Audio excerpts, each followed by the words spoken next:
হোক অশিক্ষিত, স্বাভাবিক স্বাভাবিক একটি ক্ষমতা আল্লাহ তাআলা মহিলাদের দিয়েছে, যে ক্ষমতা দিয়ে তারা গড়তেও পারে, ধ্বংস করতেও পারে।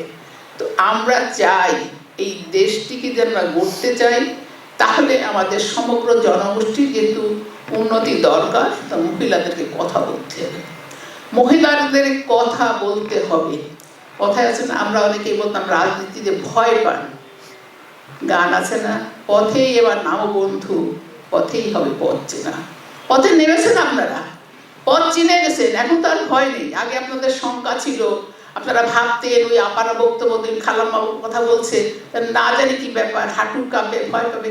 ভয় পাবার কিছু না, পথে নেমে তো দেখলেন, পথে নামলে পথের সাথী পাওয়া যায়, পথটা চেনা যায়, আপনি জানতে পারেন আপনি কি করতে হবে, আপনি বুঝতে পেরেছেন এই 16-17 বছরে আপনাকে কি করতে হবে।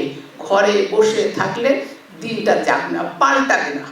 পাল্টাতে গেলে আপনার আমার সকলকে রাস্তায় নামতে হবে। আমরা যেমন সংসার সামলেছি, আপনারা প্রত্যেকে এখানে বাড়ি যাবার সংসার দিক থেকে প্রত্যেকে সকালের কাজটি করে আসতে হবে।